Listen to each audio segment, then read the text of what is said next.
Good morning, good afternoon, good evening from wherever you're watching us. This is the site. My name is Julius Momo, and this is a show that talks about the church and the society at large. Definitely, the whole of the last month, that is May, we have been talking about mental health in church and definitely in the world as well. And we are taking this conversation deeper every single episode. This is an episode whereby I would like us to talk about a number of issues that probably causes or that leads to mental health issues. And I'm not alone on the set. I'm with Reverend Zachary Kariuki, who has been helping me to tackle these topics. And Reverend, welcome to this episode. Thank you, Julius, once again. We are back. I'm Reverend Zachary Kariuki, and we are here to continue with our very important topic concerning the mental health.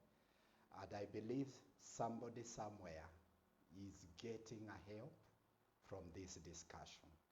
And it's our prayer that we shall have a society that is mentally healthy and a society that is strong.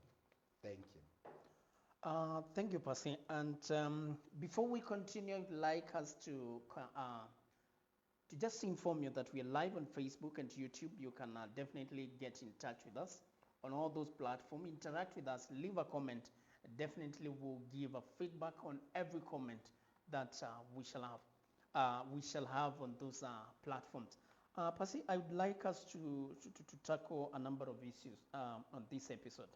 And one of the issues that I could like us to talk about is stress and how we can, or how someone can cope with stress. Thank you, Julius, because for this wonderful time, we look at the stress. And stress is one of the mental problems that we go through. And it affects the brain, the functioning of the brain. In a layman's maybe language, to understand what is stress. Stress is like, let's say, a Toyota Hilux pickup carrying a load of a lorry. It is an overloaded car, like an overloaded car. How it is trained to go to move, because it is overloaded. And many a times when people are stressed, they are saying they have a mind that is overloaded by issues. And you cannot relieve, you cannot draw away any. It's like you are clinging to that bigger road. And to process anything, it becomes hard. Stressed mind does not relate well with the reality. So this is a wonderful topic because somebody somewhere is so much stressed. He is like that pickup carrying a very heavy load beyond its capacity. And it is always good to know the capacity of our brain. We keep ourselves within that limit of our capacity. Thank you. Welcome. I know we shall talk. Definitely. And somebody will be helped somewhere. You see, according to the health workers or the health researches that have been done previously, they say that stress is one of the mental issues that most people in the world are globally dealing with. And probably, what are some of the signs that someone is under stress? A person under stress, one, there is a fatigueness. People feel a deeper feeling of I am tired. I am so weary. Weariness, fatigueness, And also a sign of stress is also retreating and going to isolation, where someone wants to remain alone. There is a deep state of the feeling of loneliness. It is a symptom of a stress. And also not thinking. You find people who are avoiding even a simple task that involves the brain. They don't want to think for themselves. It is like they are asking somebody to think for them, to give them an assignment that is involving their thinking. Then it is like a very heavy mountain you are setting upon them. So those are some of the signs of, and also loss of appetite. People don't eat well. You find there are those who overeat when they are in stress, and there are those who lose every appetite of eating. It's like they are on a hunger strike. Again, there is also unclear behaviors. People behaving in an odd way, not the way you are used to see them behaving. It is still part of stress. Again, silence. People under stress, they are very quiet. You may find a person who has been very talkative, all of a sudden going mute, doesn't want to speak. Even if you ask any question, they are looking at you. It can be as a result of stress. Again, over talking. You find somebody talking, having an uncoordinated talk. They are talking and talking issues, picking issues from nowhere. They lack consistency in their talking. Times also it can be as a result of stress. Again, overspending. Spending, going beyond in their spending. Going beyond in spending above their financial ability. Yeah, and what they are spending their money in, it is not something that is so much. It is not a priority. They just want to spend and spend and spend. That can be a symptom of stress. And also, withholding, it goes in the two extremes. Overspending or becoming very mean even to yourself. You punish yourself. You go through what we call self-annihilation. You torture yourself. That can also be a symptom of stress. There are so many. I've just highlighted some. Oversleeping, it is a sign, a symptom of stress. You see somebody sleeping early and even waking up late in the day. They just feel comfortable sleeping. That still is a symptom of stress. Again, to others lacking sleep. The whole night goes without them sleeping. You may see them, they are awake looking at one point. And if you ask them, what are you thinking about? Nothing. It's still a symptom of stress. So stress is all over, and it is being manifested in many, many ways. The only thing that you can tell this is a stress. No one act or behave or portray himself in a sober way and a normal way under stress. So to notice somebody is under stress, you must know their psychology. You must know their behavior when they are normal. Because you may tend to think somebody is overjoyous, laughing at nothing, and maybe it could be a stress in one way or the other. You can meet an outgoing person, and this person was an introvert before. It can be as a result of stress. So you need to know, for one to discern and diagnose a stress, it must be a person who really understands the behavioral traits of such a person before and now when under stress. Yeah.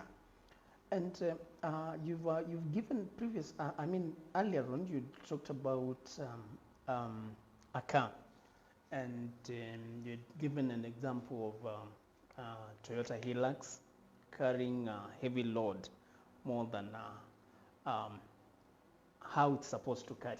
Yeah.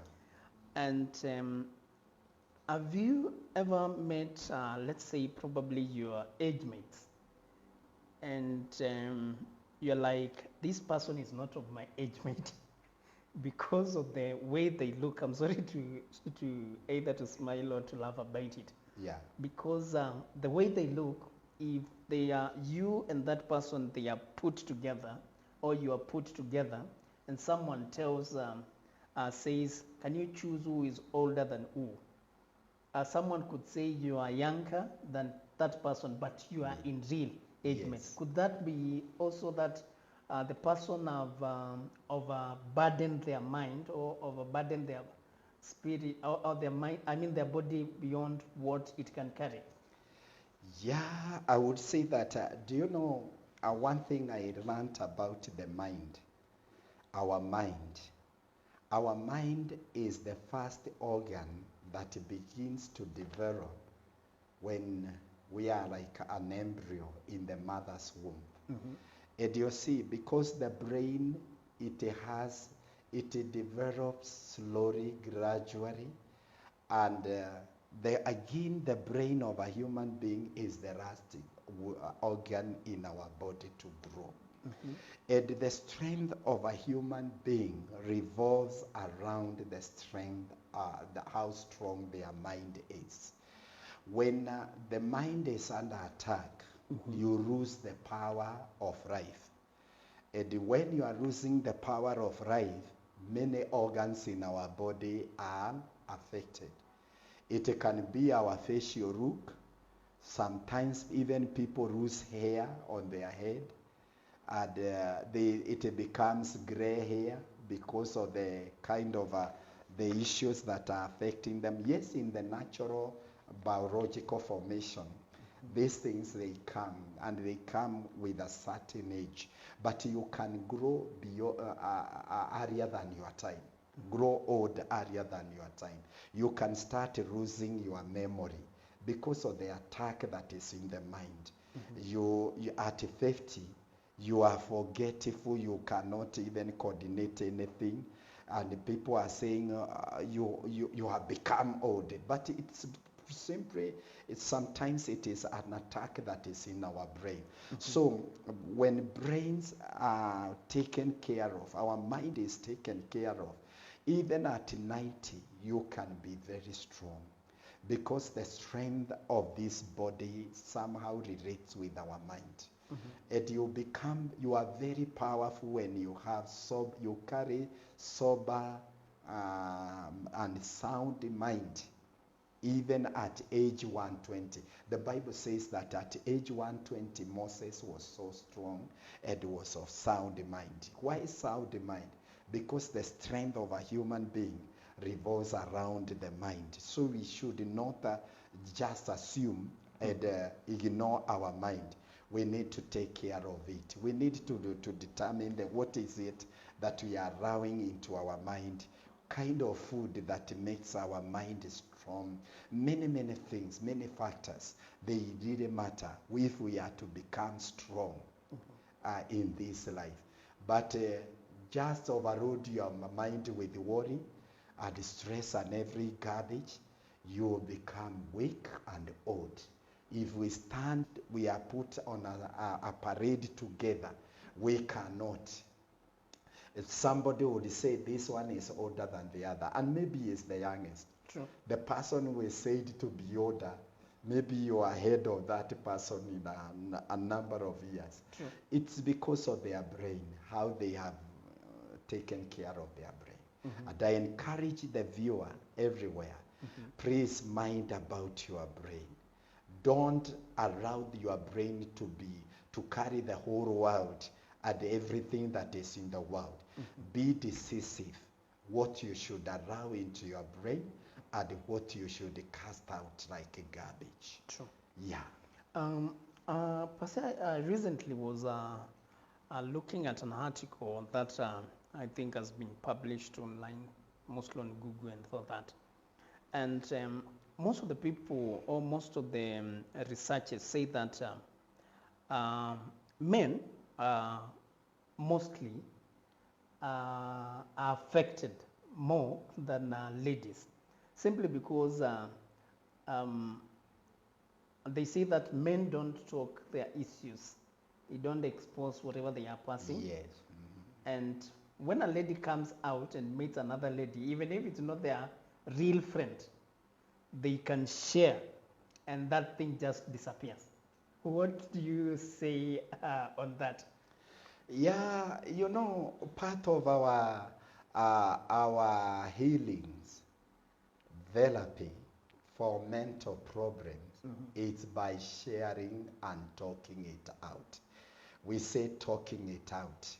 You say you empty what is weighing you down, and naturally, many of the cultures of the world, they portray men to be strong and women to be weak. Even in the Bible itself, Yes. it calls the women are weaker vessels, and men they are strong. And that issue of being the strong one, it weighs us down. Because we tend to think that when we cry, we are manifesting or portraying weakness. It also come like when I am speaking my worries and fears and problem, my anxiety, it's that I am a coward. I want to put a bold face like that of a lion.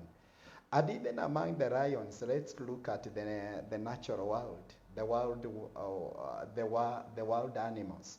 You see, males have a shorter lifespan than females. True. Because males tend to take things so seriously and hold on to them, and finally they end up killing them. Men, wherever you are, we are taught that all things are resting on our shoulder. But as long as you are carrying the burden of this life, don't fasten it with a very tight rope.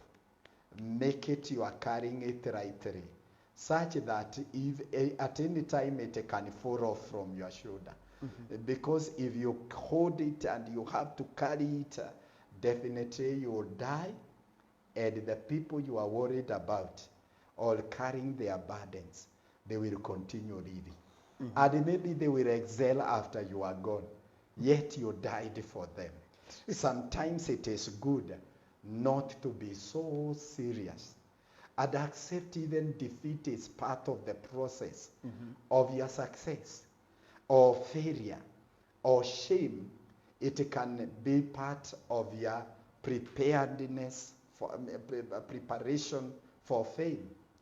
Joseph had to go through shame for him to become famous. True. So men, let's not hold like we are condemned or we'll be punished in hell if we fail in one or two issues. Yes. No. It is part of our running. We take it positively and we proceed and continue well with life. So to me, I would say, do not take things seriously, because you will end up crashing yourself, getting burnout, falling into depression, or even going mental, and finally, or becoming suicidal. You kill yourself, you are gone. And on the other side, on the side of God, you are said you died the death of a fool. It's not good to die the death of a fool, because you could not talk it out. So men, I encourage them, if not telling everybody, because with women, they can tell everybody. But men should establish relations, friends. Are people you can go to sit somewhere and talk. A friend, you can tell him all that is within you. We should not become lone rangers. True. In that we only die with things and we don't have a friend to tell. And you know, that is also the culture of not trusting people. They are trusted friends you can meet and talk. Go to men forums and get a place to talk it out. Let's share anything and let the other men reason to their fellow men as they speak. That one makes men become healthy and strong when it comes to dealing with the mental issues. So in short, is that men, let's open up, let's talk. Yes. Whatever it is. Yes, you see, the whole world is occupied with the forums for women.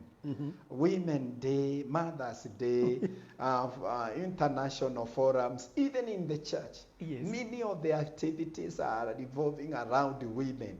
And women know how to attend, the value of those meetings.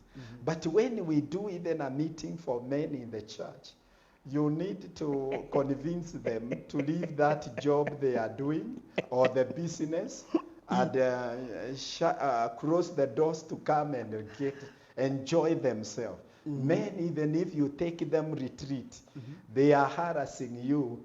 We jog very fast because they are running back to do their businesses. But for women, they just say, let's extend. Let's siku ya kuni ni ya kuni. The day for cutting wood, firewood, it's for firewood. So, but men, they are in a hurry. They really don't want to relax. They come to church, they are tensed. When women are dancing with those tiles and jumping and crying, men are standing like stooges. They are not ready to manifest their emotions. Yet they are loaded, they are stressed. Yes. Men, let's enjoy ourselves. David did not shy dancing until the cloth of the robe, the kingly robe was falling down and the wife was getting embarrassed. But David was enjoying. Men, church is a place of going there to enjoy. Don't go there to behave like a gentleman. And at the end of the day, you are going back home weary, without any relief. We need to enjoy ourselves wherever we are. And when I talk about enjoying, it is not in engaging again in issues that will end up for you to count losses. Sure. It is all about taking care of yourself, being carefree in a careful environment, in a careful way. You are carefree in a careful way. There you are ready to go. Being a strong man, a leader of the family, there everybody will look at you as their mentor. Definitely. And that is wonderful. Wow. Thank you. So in less than a minute, Pasi, I would like probably to inform especially, I think since we've talked about men, can we have, or what do we need to do? Is it to educate men, or is it mostly to make men, or how can we make men relieve all these burden? I would say that our cultures must change. Because we start subjecting a young boy to hardship at tender ages. And when they are telling us it's paining, it's weighing the boy child down, we tend to rebuke them and calling them they are like garbage, they are not strong and whatever. No. We should care for them. Let them run to express themselves to you. If they are crying, give them time to cry. Tell them they are also human beings. Times we tend to take gouge out girls like eggs, and boys we take them like hardicores, stones, and we crush them from their tender ages. We need to let them express themselves. We need to give them an environment of enjoying. Look at girls even in praying, in drama, everywhere. Girls are there, singing, girls are there. Praises, arenas of enjoyment, girls are there. We should encourage even boys to be there, to participate, to enjoy themselves, so such that even when they come to marriage, and I want to say that in marriage counseling, girl child should not look at a man as if he is a superhuman being. When Bible says we are helpers, we should know that every one of us is weak and we are coming in to help each other. Rather than the girl coming with a dependency mentality on a syndrome that I am here to be taken care of everything by man. Please, let's work together. Let's become partners. Bible calls us partners, and partners, they have each their contribution, both spiritually, socially, economically, and even physically. We need to be partners. But you look at the girls in marriage, they are not there as partners economically to some. Yes. They tend to feel that a man is the economic giant that is carrying all the burdens, economic burdens of the family. No. Let's come together, because some men, they have fallen into depression because of the economic issues, social issues, spiritual issues. Let's all become partners, support and comfort each other. Nice. As we work together. Definitely. What a way to end a discussion. Yeah. It's been quite an insightful one, and definitely as we come to conclusion of this, I would definitely wish to inform each and every one of you, whatever issue that you're facing, please don't let it put you down. That issue is not bigger or it's not better than you. You are more better and much better than that issue that you think you're facing. This has been The Side Talk. Until next time, goodbye.